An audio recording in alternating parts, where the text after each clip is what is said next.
के शासनकाल में एक किला अपनी खूबसूरती के साथ साथ अपनी खौफनाक कहानियों के लिए भी मशहूर था। इस किले की सुरक्षा एक खतरनाक राक्षस करता था, जिसका सिर इंसान का, शरीर शेर का और पूंछ बिच्छू जैसी थी। लेकिन इसके अलावा किले के अंदर एक और राज था। एक बेहिसाब खजाना छुपा हुआ था, जिसके बारे में सिर्फ कुछ चुनिंदा लोग ही जानते थे। एक दिन राजा के जंगल में एक खुफिया समूह दाखिल हुआ। ये लोग आम नहीं थे, बल्कि खजाने के खतरनाक चोरों का समूह था। इनके सरदार काला नाग एक चालाक और निर्दयी चोर थे, जिन्होंने अपनी पूरी जिंदगी खजाने चुराने में बिता दी थी। काला नाग और उसकी गैंग को किले के खजाने के बारे में पता चला और उन्होंने इसे चुराने का प्लान बना लिया। काला नाग ने अपनी गैंग के सभी लोगों को इकट्ठा किया और बोला, भाइयों, आज रात हम किले का खजाना लूटेंगे, लेकिन हमें बहुत होशियार रहना होगा। वहाँ एक राक्षस है जो किसी को भी जिंदा नहीं छोड़ता। चोरों में से एक लंगड़ा रामलाल बोला, सरदार, अगर वह राक्षस सचमुच इतना खतरनाक है तो हम उसे कैसे हरा पाएंगे? काला नाग मुस्कुराया और बोला, तुम लोग अपनी चतुराई का इस्तेमाल करो और सही समय पर भागने की कला सीखो। अगर सब कुछ ठीक रहा तो हम खजाना ले लेंगे और राजा के साम्राज्य में हम सभी अमीर बन जाएंगे। इसी बीच राजकुमारी लीला को खजाने और राक्षस के बारे में जिज्ञासा हुई, इसलिए उसने अपने पिता से अनुमति लेकर जादूगर डंबलडोर के साथ किले की ओर रवाना होने का निर्णय लिया। राजा विक्रमादित्य ने उसे चेतावनी दी कि किले में जाना खतरनाक हो सकता है, लेकिन लीला के दृढ़ संकल्प को देखते हुए उन्होंने अनुमति दे दी। जैसे ही लीला और डंबलडोर किले में पहुंचे, उन्होंने महसूस किया कि वहां किसी और के कदमों के निशान भी हैं।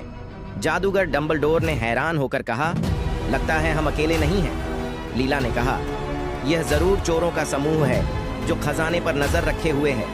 हमें बहुत होशियार रहना होगा।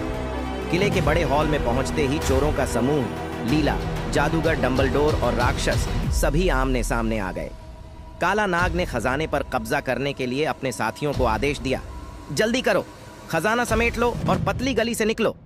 लेकिन जैसे ही वे खजाने के पास पहुंचे, राक्षस ने दहाड़ते हुए कहा, किसी में हिम्मत है जो मेरे खजाने को छूने की कोशिश करे?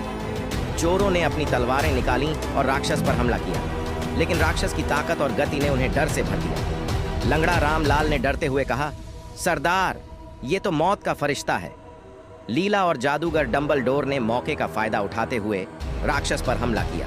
लीला ने कहा, काला नाग, अगर तुम यह खजाना लूटने से बाज आ जाओ तो हम तुम्हें जाने देंगे, वरना तुम्हारी खैर नहीं।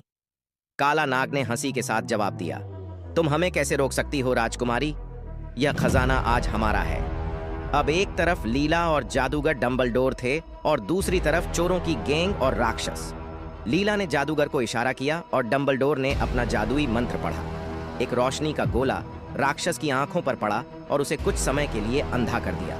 उसी समय लीला ने अपनी तलवार निकाली और राक्षस पर वार किया। काला नाग और उसकी गैंग लीला और डंबलडोर को देखकर घबराए, लेकिन काला नाग ने हार मानने से इनकार कर दिया और बोला, मैं तुम सबको खत्म करके ही यहाँ से जाऊंगा। लीला और राक्षस के बीच भयंकर युद्ध जारी रहा। आखिरकार जादूगर डंबलडोर ने अपने आखिरी मंत्र से राक्षस को जंजीरों में बांध दिया और लीला ने अपनी तलवार से उसे खत्म कर दिया।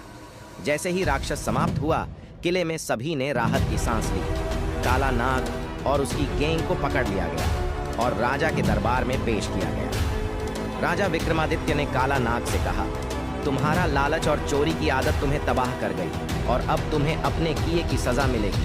अगर आपको हमारा वीडियो पसंद आता है तो कृपया हमारे चैनल को सब्सक्राइब करें।